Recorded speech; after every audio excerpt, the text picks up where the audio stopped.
Discipline is usually sold as self-improvement, as balance, as harmony between desire and behavior. This framing is comforting and useless. Real discipline is not gentle. It is not cooperative. It does not ask how you feel. It moves regardless. And that is why it is rare, unsettling, and quietly intimidating to those who live at the mercy of their moods. Most people believe their feelings are signals that must be obeyed. Fatigue means stop. Resistance means wait. Fear means avoid. This belief system turns the internal world into a dictator. Whoever controls your feelings controls your actions. Discipline begins the moment you reverse that hierarchy. This is the first law. Action comes first, emotion follows, never the other way around. When actions are contingent on motivation, consistency collapses. Motivation is volatile by nature. It spikes, fades, and betrays without warning. Discipline treats motivation as irrelevant data. You act because it is time to act, not because you feel aligned, inspired, or ready. This is where discipline becomes violent, not outwardly, but internally. It is violence against hesitation, against negotiation, against the weak impulse to delay until conditions feel favorable. Every time you act without emotional permission, you fracture the authority of your weaker self. Most men never experience this fracture. They live in a permanent ceasefire with their lowest impulses. They bargain, they compromise, they wait for the right mood. Over time, this trains the nervous system to expect comfort before effort. Weakness becomes procedural. The disciplined man does the opposite. He creates a rule set that bypasses emotion entirely. Wake time is fixed. Training time is fixed. Work time is fixed. These decisions are made once, in advance, when clarity is high. When the moment arrives, there is nothing to decide. Decision-making is where weakness hides. This is why discipline scares people. It removes the illusion of choice they depend on to justify inaction. When someone sees a man act with mechanical consistency, unaffected by weather, mood, or distraction, it forces an uncomfortable comparison. They realize their own delays were never about circumstance. They were about permission. Another misconception must be destroyed here. Discipline is not intensity. Intensity burns out. Discipline endures. Intensity relies on emotional fuel. Discipline runs on structure. Structure does not fluctuate. It does not negotiate. It simply executes. This is why disciplined men appear calm rather than frantic. There is no inner debate, no dramatic push, just motion. Quiet, repetitive, inevitable motion. This inevitability is what unsettles others. It feels inhuman, but it is simply uncorrupted by emotion. The second law is this: detach identity from feeling. Most people believe, this is who I am, based on how they feel in a moment. Tired becomes lazy. Resistance becomes incapacity. Discomfort becomes danger. Discipline rejects this narrative. You are not your feelings. You are what you do repeatedly under conditions you did not choose. When you act despite internal resistance, you create a new identity that is grounded in behavior rather than self-talk. Over time, this identity hardens. You stop asking whether you feel like doing the work. That question no longer makes sense. The work is simply part of the day, like gravity. This detachment also protects you from emotional manipulation. When actions are not driven by mood, external pressure loses power. Praise does not inflate you. Criticism does not derail you. You are insulated by routine. This is self-sovereignty in its purest form. Another critical element is learning to use discomfort as confirmation rather than warning. The weaker self interprets discomfort as a signal to stop. The disciplined self interprets it as evidence that the correct nerve is being pressed. Discomfort means resistance is being trained out of the system. This does not mean reckless overexertion. Discipline is precise. It is calculated. It pushes just past comfort consistently until the nervous system recalibrates. What once felt heavy becomes neutral. What once felt impossible becomes baseline. People around you will notice this shift before you do. They will comment on your consistency, your luck, your genetics. They will invent explanations that preserve their worldview. Very few will admit the truth, that you stopped listening to yourself and started commanding yourself. This is why discipline feels aggressive to the undisciplined. It exposes the lie that feelings are facts. It demonstrates that action does not require consensus from the inner committee. One clear command is enough. By the end of this part, one principle must be locked in place. Discipline is not about becoming better. It is about becoming inevitable. When your actions no longer depend on how you feel, weakness loses its primary weapon. In the next part, we will examine how to build discipline systems that cannot be negotiated with, how to weaponize routine against distraction, and why consistency, not intensity, is what reshapes identity permanently. Once action is detached from feeling, the next phase of discipline is removing negotiation. Most men fail not because they lack willpower, but because they allow internal debate to occur at all. Debate creates delay. Delay creates escape routes. Discipline eliminates both by designing systems that leave no room for discussion. Willpower is a finite resource. Systems are not. When you rely on willpower, every task becomes a psychological confrontation. When you rely on systems, tasks become procedural. You do not summon strength, you follow sequence. This is why disciplined men appear unbothered by workload. They are not pushing harder, they are deciding less. The first system is temporal. Time blocks are not suggestions, they are commands. When a block begins, the action begins, regardless of emotional state. You do not ask how you feel at 6 a.m. You execute what was already decided. The decision was made when your mind was calm, not when your body was resistant. This is why morning discipline is disproportionately powerful. Early hours strip away excuses. Fatigue, distraction, and social noise have not yet accumulated. When you win the morning, the rest of the day unfolds under momentum rather than friction. Momentum is easier to maintain than motivation. The second system is environmental. Your surroundings must make failure inconvenient and discipline automatic. This means removing triggers, reducing choices, and structuring space around execution. Equipment is prepared in advance. Distractions are physically distant. Comfort is delayed. Environment is the silent enforcer of behavior. Most men attempt discipline while living in environments engineered for indulgence. This is not weakness, it is misalignment. Discipline does not fight the environment, it redesigns it. When the path of least resistance leads toward action, consistency follows naturally. Another critical system is identity reinforcement through repetition. You do not tell yourself you are disciplined. You behave as someone disciplined would behave, repeatedly, until the identity becomes unavoidable. Identity is not claimed, it is accumulated. This accumulation requires patience. Early discipline feels unrewarding because results lag behind effort. The undisciplined self exploits this gap, whispering that the work is pointless. Discipline ignores this noise.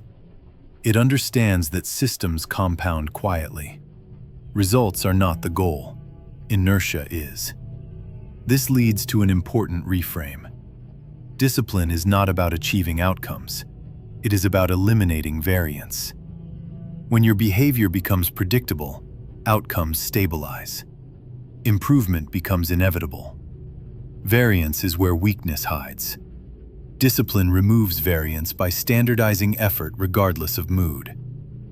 Another law emerges here. Never rely on self-trust. Rely on structure. Self-trust is emotional. It fluctuates. Structure is external. It holds when you do not. When structure exists, failure requires effort. When structure is absent, discipline requires effort. Choose the former. This is also where detachment from feelings becomes visible to others. You stop explaining why you are tired. You stop narrating struggle. You stop seeking understanding. You simply show up and execute. This quiet consistency unsettles people because it removes the shared language of excuses. Discipline also alters your relationship with pain. Pain becomes informational rather than emotional. Fatigue becomes a parameter to manage, not a reason to quit. Resistance becomes a signal to proceed, not retreat. This reorientation is what separates discipline from obsession. You are not chasing suffering. You are neutralizing avoidance. At this stage, a dangerous temptation appears: rigidity. Some men mistake discipline for inflexibility and burn out by refusing to adjust. True discipline adapts without breaking structure. Systems can be refined, standards remain. You adjust inputs without abandoning execution. This adaptability is what allows discipline to scale. As demands increase, systems expand. You do not add chaos, you add structure. The disciplined man becomes more flexible over time, not less, because his foundation is stable. Another subtle effect appears here. Emotional regulation improves automatically. When your day is structured, emotions lose leverage. Anxiety decreases. Rumination fades. Confidence stabilizes. This is not because you feel better. It is because you have fewer unmade decisions consuming mental bandwidth. Others begin to project strength onto you. They assume you are driven, gifted, or unbothered. The truth is simpler. You removed negotiation from your life. What remains is action. By the end of this part, one principle should be internalized. Discipline is not enforced by force of will. It is enforced by removing choice at the moment of execution. In the next part, we will explore how disciplined action reshapes self-respect, why discipline creates psychological distance from the undisciplined, and how this distance, if unmanaged, can turn into isolation rather than authority. As discipline compounds, something subtle but irreversible happens to your self-perception. You stop seeing yourself as someone who tries. You begin to see yourself as someone who executes. This shift is not motivational. It is evidentiary. Your own behavior becomes proof. And once proof exists, self-respect stabilizes. Self-respect is not confidence. Confidence fluctuates with results and feedback. Self-respect is quieter. It comes from knowing that when something must be done, you will do it regardless of discomfort. This certainty changes how you carry yourself. You speak less. You explain less. You hesitate less. You are no longer negotiating with yourself, so you stop negotiating with others. This is where discipline begins to create psychological distance. The undisciplined live in a reactive loop. They respond to impulse, mood, and circumstance. When they encounter someone who does not, it creates friction. Your consistency becomes a mirror. It reflects their inconsistency without accusation. This reflection is uncomfortable. Some will admire it, others will resent it. Both reactions are outside your control. The mistake many disciplined men make at this stage is attempting to bridge this distance by softening their standards or over-explaining their behavior. This is unnecessary and counterproductive. You do not need to justify discipline. Justification implies that your structure is negotiable. It is not. This does not mean becoming aloof or contemptuous. It means allowing distance to exist without trying to collapse it. Authority often requires separation. Not emotional separation, but behavioral separation. You live differently. Others feel it. Another transformation occurs in how you experience temptation. Temptation does not disappear. It loses urgency. When action is governed by routine, temptation becomes background noise rather than a command. You notice it without obeying it.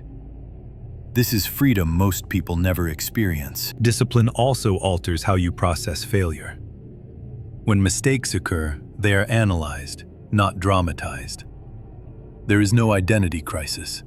There is adjustment. This emotional neutrality allows rapid correction. Undisciplined men personalize failure. Disciplined men treat it as feedback. This neutral response to failure is threatening to those who rely on emotional volatility to regulate behavior. They need highs and lows to feel alive. Your steadiness feels alien. Predictability is mistaken for rigidity. Calm is mistaken for coldness. Neither is true. At this point, discipline becomes contagious or divisive. Some will attempt to attach themselves to your structure. They seek proximity to stability. Others will attempt to undermine it through distraction, criticism, or mockery. This is not accidental. Discipline exposes excuses by existing. Your responsibility is not to convert others. It is to protect your structure. Distraction often arrives disguised as opportunity, social obligation, or emotional appeal. Not all distractions are malicious. Many are simply misaligned. Discipline requires the ability to say no without hostility and yes without overcommitment. Another law becomes clear. Discipline requires solitude. Not isolation, but periods of deliberate separation from noise. Solitude is where structure is reinforced, where reflection occurs, where adjustments are made without interference. Men who fear solitude rarely sustain discipline because their behavior is tethered to social reinforcement. Solitude also sharpens awareness. You become more attuned to when discipline slips and why. You notice subtle compromises before they metastasize. This early detection is what keeps systems intact over years rather than weeks. However, unchecked discipline can harden into arrogance if humility is lost. The antidote is remembering that discipline is not moral superiority. It is a tool. It does not make you better than others. It makes you responsible for yourself. When responsibility turns into contempt, discipline corrodes. True discipline is quiet. It does not posture. It does not seek witnesses. It does not require validation. It exists whether anyone is watching or not. This is why it scares people. It cannot be flattered or distracted easily. By the end of this part, the transformation should be evident. Discipline has moved from effort to identity, from struggle to structure, from aspiration to inevitability. In the final part, we will examine how to sustain discipline without burnout, how to integrate intensity without chaos, and how disciplined men maintain authority without becoming rigid or isolated. Sustaining discipline over years requires a final recalibration. Not more pressure, not more intensity, but longevity. Many men can be disciplined for a season. Very few can remain disciplined when novelty fades and progress becomes incremental. This is where most systems collapse, not from weakness, but from impatience. Burnout is not caused by discipline. It is caused by emotional mismanagement layered on top of discipline. When men treat discipline as punishment rather than structure, resentment builds.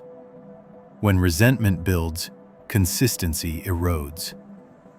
The solution is not to soften standards, but to remove unnecessary emotional load. The first principle of sustainability is separating effort from drama. Discipline does not require suffering to be effective. Suffering may appear, but it is not the fuel. Precision is. You train hard, but you recover deliberately. You work intensely, but you stop on schedule. You do not turn discipline into an identity performance that demands constant self-flagellation. This is where many misunderstand the phrase discipline as violence. The violence is not exhaustion. It is refusal. Refusal to negotiate. Refusal to indulge excuses. Refusal to let feeling override commitment. This refusal is clean and contained. It does not require theatrics. Another essential principle is cyclical intensity. Discipline is not linear escalation. It moves in waves. Periods of push are followed by periods of consolidation. You do not abandon structure during consolidation. You reduce load while maintaining routine. This prevents collapse while preserving identity. Undisciplined men oscillate between extremes: overexertion and collapse. Disciplined men modulate. They understand capacity. They respect limits without worshiping them. This nuance is what allows discipline to survive life's unpredictability. There is also the matter of reward. Discipline does not mean deprivation. It means delayed gratification that is intentional rather than impulsive. Rewards are scheduled, not reactive. You enjoy them fully because they are earned, not used as escape. This prevents resentment from forming. Another often ignored factor is meaning. Discipline without meaning becomes mechanical and eventually hollow. Meaning does not need to be grand. It needs to be stable. A long-term objective. A responsibility larger than comfort. Something that justifies repetition. When discipline is anchored to meaning, it becomes self-reinforcing. At this stage, discipline begins to influence others without effort. Your reliability becomes known. Your word carries weight. You are trusted with responsibility not because you seek it, but because you absorb it without complaint. This is authority born from consistency, not dominance. Be cautious here. Authority attracts demand. Demand can overload structure if boundaries are not maintained. Discipline includes protecting your time and energy. Saying no becomes a form of maintenance, not selfishness. You do not expand commitments faster than structure can support. Another danger is rigidity disguised as discipline. If systems cannot adapt, they fracture. Discipline must evolve with circumstance. The rule is simple. Standards remain, methods adjust. You do not abandon execution. You refine how it is executed. Over time, discipline becomes invisible. It no longer feels like effort. It feels like order. Chaos becomes uncomfortable. Drift becomes obvious. You course correct automatically. This is the state most people mistake for talent or temperament. What truly scares people is not that you work hard. It is that you are unmoved by impulse, that you do not need to be convinced, that you act without emotional spectacle. This threatens a culture built on excuse and stimulation. The final truth is this: discipline is not about control over the world. It is about control over the moment. When the moment arrives, you do what must be done. Repeated enough times, this becomes character. Not loud, not performative, inevitable. That is discipline.